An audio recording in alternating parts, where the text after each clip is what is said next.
On June 20th, a peaceful sit-in began here at Jantar Mantar.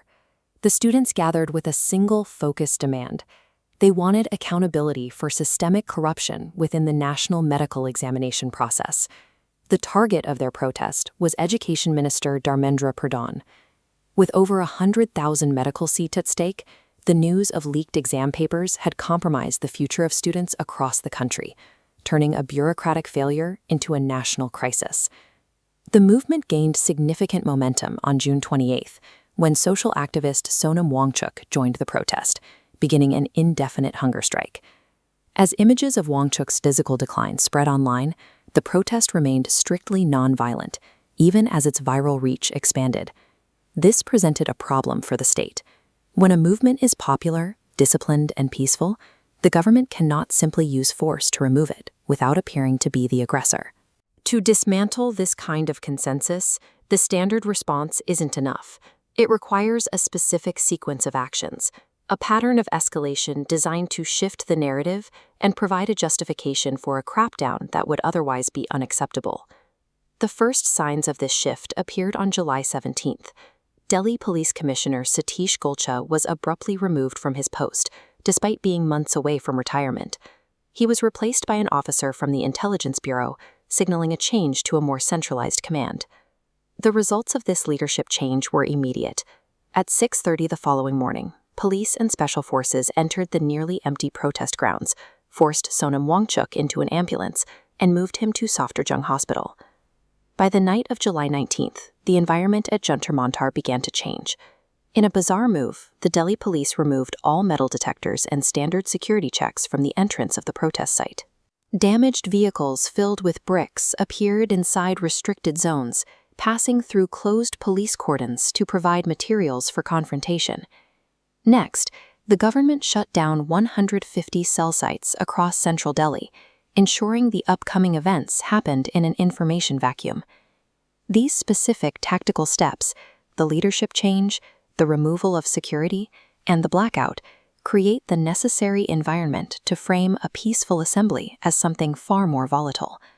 On the morning of July 20th, the crackdown began. The closure of key metro stations forced thousands of students into a bottleneck at the barricades, preventing them from reaching the protest site as they had planned. While tension rose, the government used bureaucratic delays to keep the movement's leaders away. Spokespersons were kept in waiting rooms for hours for meetings that ultimately lasted only minutes, leaving the crowds on the ground without direction. Outside the Parliament building, the situation escalated. Police deployed significant amounts of tear gas and launched lathi charges against groups of students who had remained stationary and unprovoked. The morning ended in chaos. Rapid action forces and police units moved against the crowds, resulting in multiple injuries as students were driven back. During these clashes, witnesses noted a specific detail. Many officers had removed the nameplates from their uniforms. Government vehicles were also seen with their license plates hidden, ensuring that individual actions could not be traced back to specific personnel. Under the cover of the internet blackout, independent journalists were specifically targeted. By striking reporters and damaging cameras, the forces on the ground worked to prevent footage of the unbadged officers from ever leaving the site. This shift toward anonymity departs from standard law enforcement. When a state intentionally hides its identity while using force, it prioritizes suppression over legal accountability.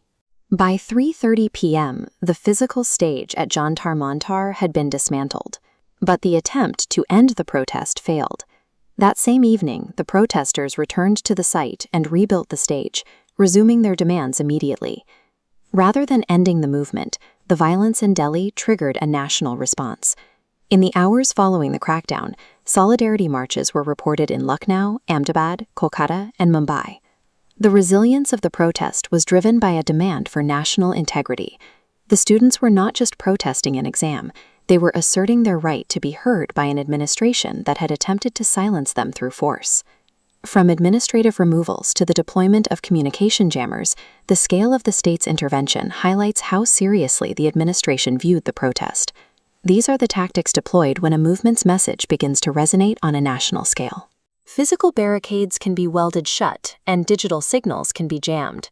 But as the movement spread beyond the reach of the Delhi police, It demonstrated that tactical suppression has a fundamental limit when faced with a decentralized and unified public.